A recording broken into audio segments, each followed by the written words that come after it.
찬송가 305장입니다. 찬송가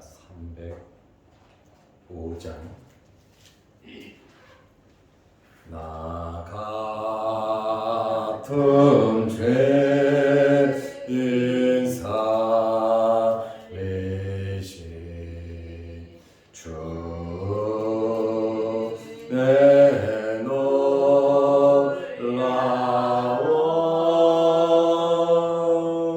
잃었던 생명 찾았고 광명을 얻었네. 큰 죄 악에서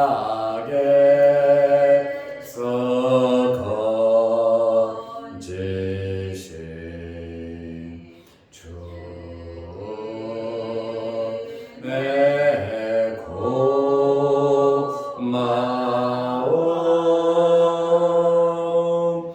나 처음 믿던 그 시간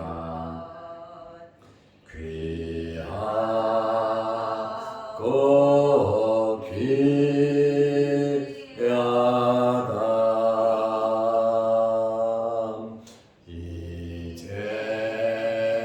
이제껏 내가 산 것도 주님의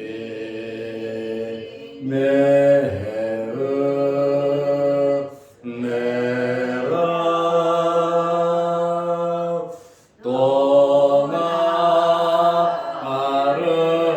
찾아보냐네. 인도해 주시리.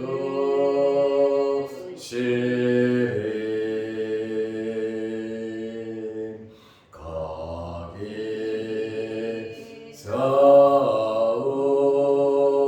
우리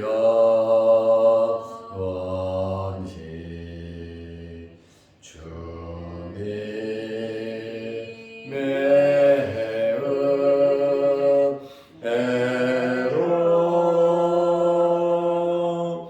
애처럼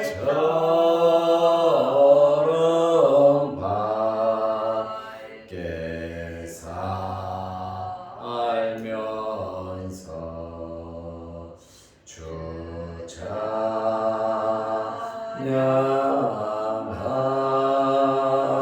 아멘.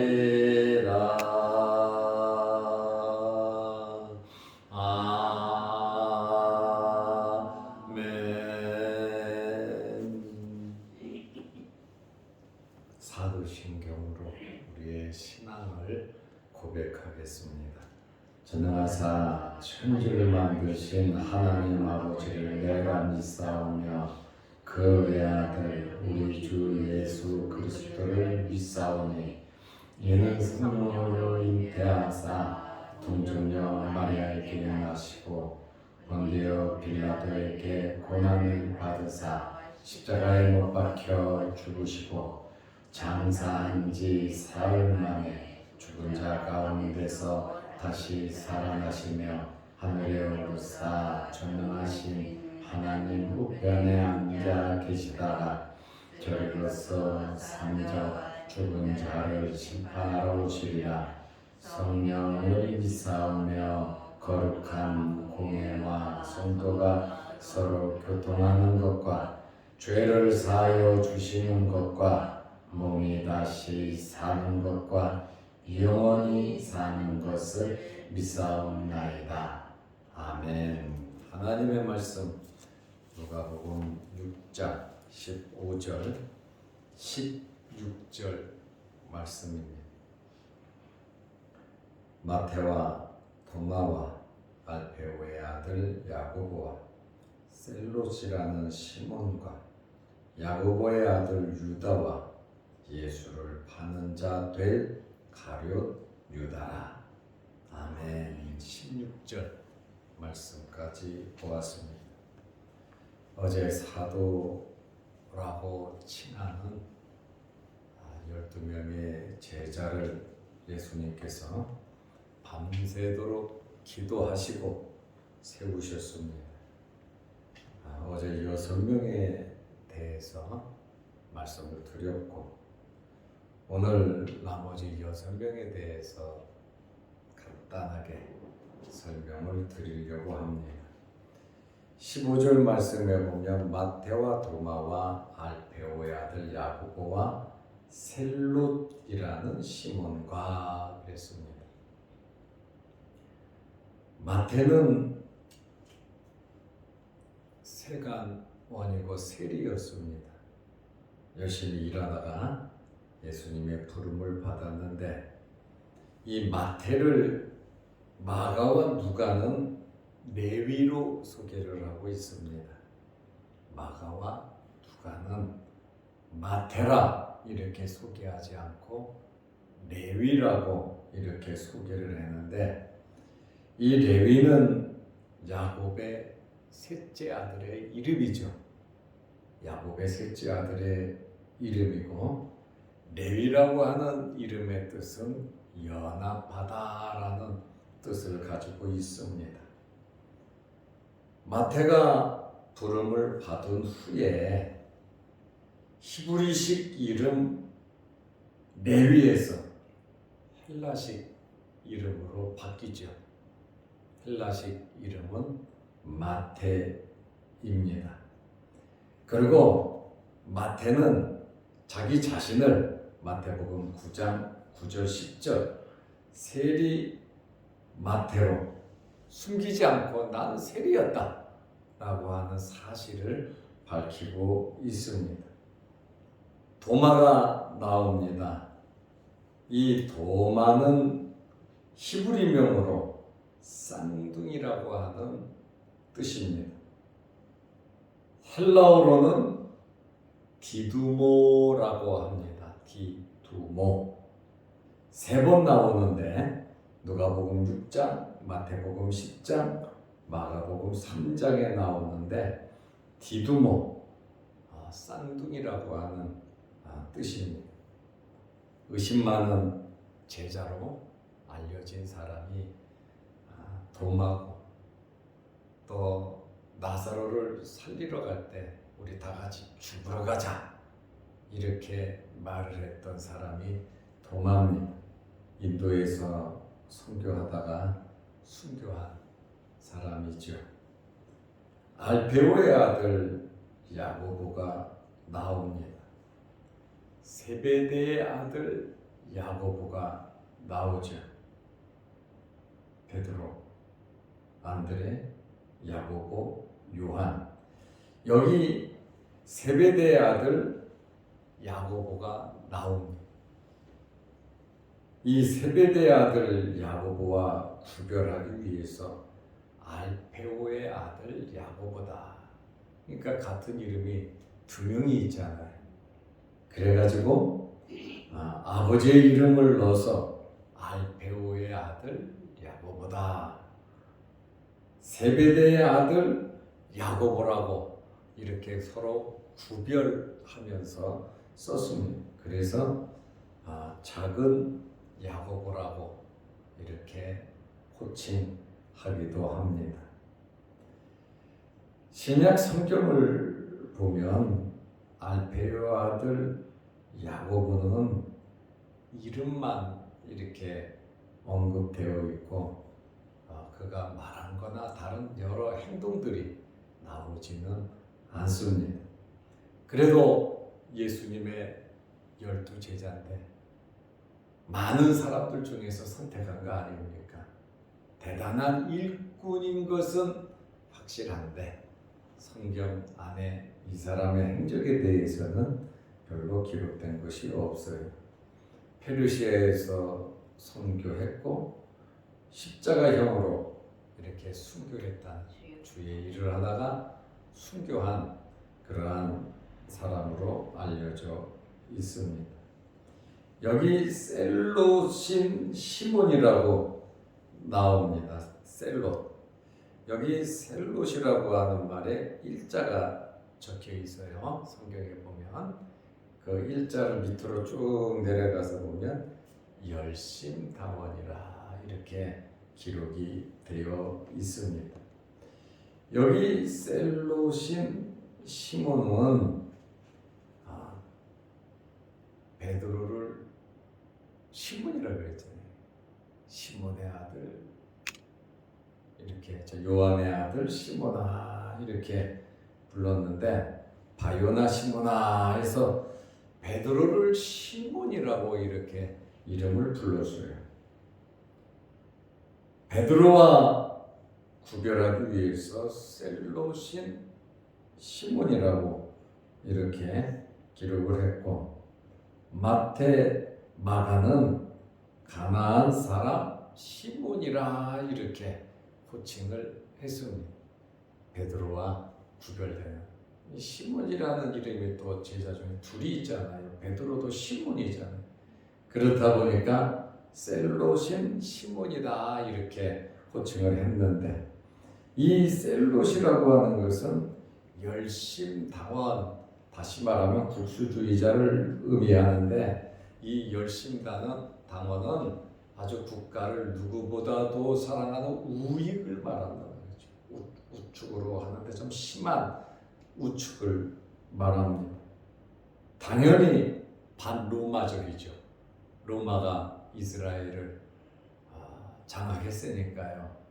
그래서 로마를 반대하는 애국 집단에 속했고, 또 이스라엘의 독립을 위해 폭력적인 반정부 운동을 한 사람들이 열심당원 셀롯인들입니다. 살인과 방화를 일삼았는데, 그런데 이 셀롯인 시몬이 예수님의 제자가 되었다. 그래서 오병이어의 기적을 베푸시고 나서 예수님을 왕으로 이렇게 백성들이 삼으려고 하니까 제자들이 더 난리를 친 거예요. 아마 주동이 이런 사람들이 아니었을까. 예수님께서 왕이 돼서 로마를 물리치고 해방이 되고 하나님의 나라 다윗 왕국이 이루어지기를 원하는, 그러니까 예수님의 12명의 제자 중에서도 아주 사람들은 다양한 것을 우리가 알 수 있습니다. 이렇게 셀롯인 시몬이 예수님의 제자가 돼서 그 또 성격 어디 가겠습니까? 이 국수주의자적인 그러한 강함이 그에게 나타났을 겁니다. 그리고 야고 16절에 보면 야고보의 아들 유다와 예수를 파는 자 될 가룟 유다라 이렇게 지칭하고 있습니다. 야고보의 아들 유다.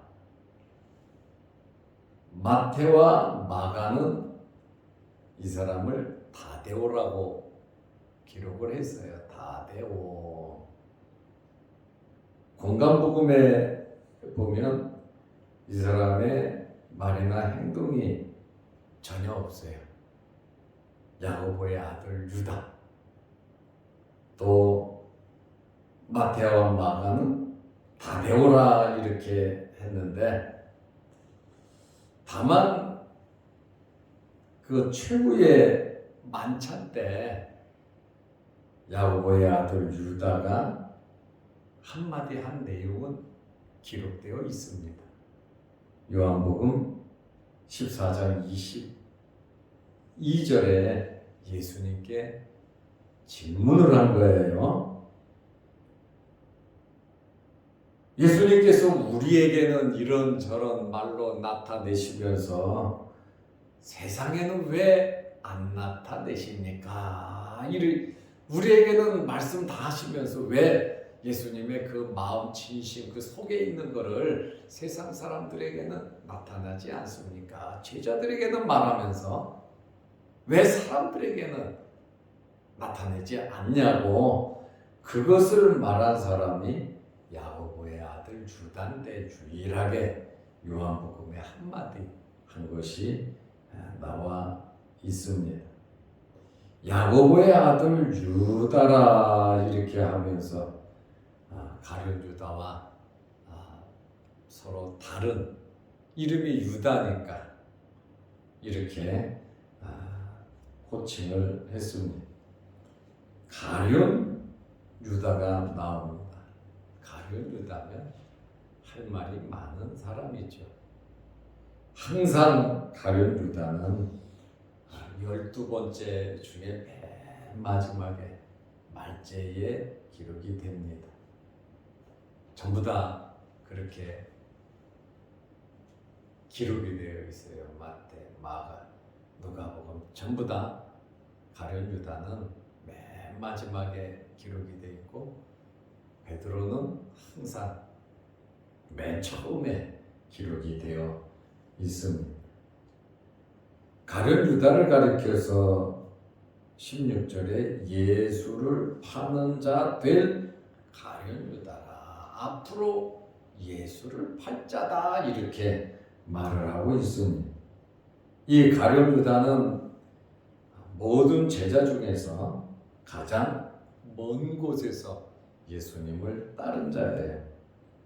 이 가룟이라고 하는 이 지역을 보통 기럇 여아림을 말하고 있어요. 기럇 여아림을 말하는데 이 기럇 여아림이 두 군데가 있어요. 모압 근처, 에돔 근처에 기럇 여아림이 있는데 굉장히 먼 지역이에요. 예수님의 제자 중에서 가장 먼 곳에서 예수님을 믿고 따랐고 신뢰와 신망이 있어서 돈꾀를 맡은 자입니다.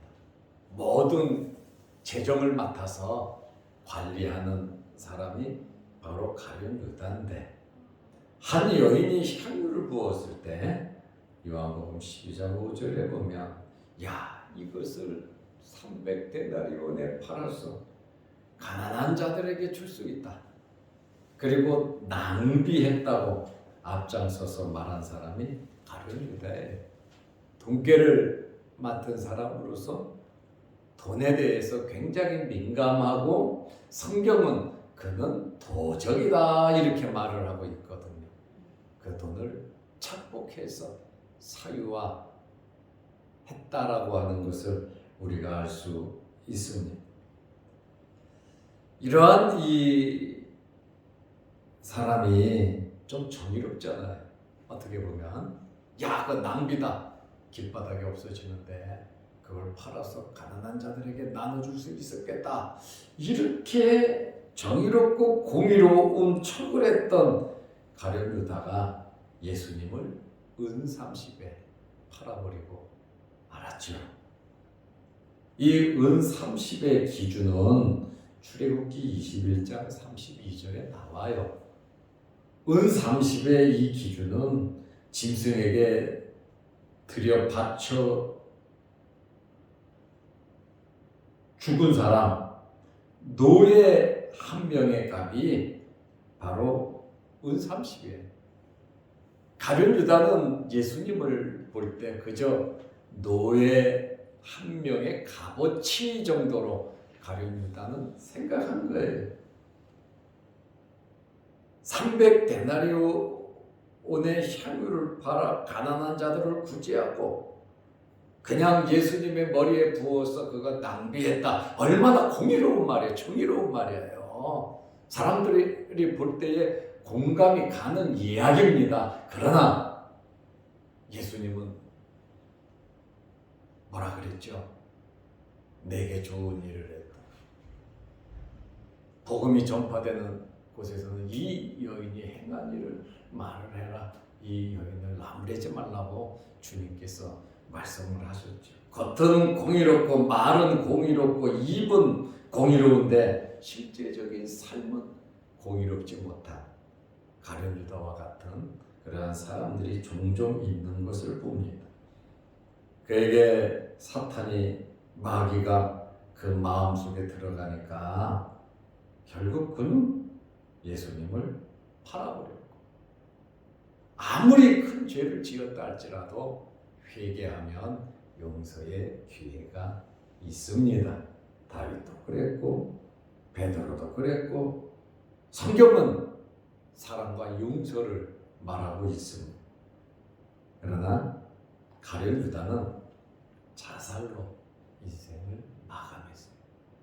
12제자를 부를 때 누가복음 6장 말씀을 보면 예수님 밤새도록 기도하고 그냥 12명을 결정해 놓고 그냥 탁 발표한 것이 아니라 많은 사람들 중에서 12명을 선택했거든요. 이렇게 12명에 선택받았다고 하는 것은 정말 복을 받은 거예요. 좋은 기회를 얻은 거예요. 그러나 이러한 좋은 기회를 잃어버린 자의 대표가 바로 가룟 유다를 들 수가 있습니다. 결국 모든 것을 잃어버렸고 예수님께서 차라리 태어나지 않았으면 좋을 뻔하였다라고 하는 정말 어마무시한 말씀을 가룟 유다에게 하셨어요. 오늘 우리는 예수님의 제자들로서, 예수님을 따르는 자들로서 사도라고 하는, 아포스톨로스라고 하는 보냄을 받은 자, 정권을 맡아서 보냄을 받은 자인데 우리는 주님으로부터 마태복음 28장의 정권을 위임받은 그러한 사명자들이란 말이죠. 복음을 전하는, 예수 그리스도를 증거하는, 그러므로 우리의 모든 삶이, 우리의 남은 삶이 주님의 사명자로서, 주님의 택함을 받은 자로서 아름다운 삶을 살아가시기를 바랍니다. 기도하겠습니다. 하나님 아버지, 우리가 이 아침에 12명의 제자들의 면면을 잠깐 살펴보았습니다. 주님의 마음에 들었고 주님이 선택하셨고 주님에 의해 부름받아 다시 사도로 보냄을 받은 이들의 행적을 보면서 우리 또한 이 땅에서 하나님의 자녀들로서, 하나님의 일꾼으로서 모든 직분 사명 잘 감당케 하옵소서. 오늘도 이 새벽에 우리를 주의 전으로 부르시고 함께 예배드리며 기도하게 하시오니 감사합니다. 여러 가지 기도 제목으로 기도할 때 하늘문 열리게 하시고 하나님께서 응답하여 주옵소서.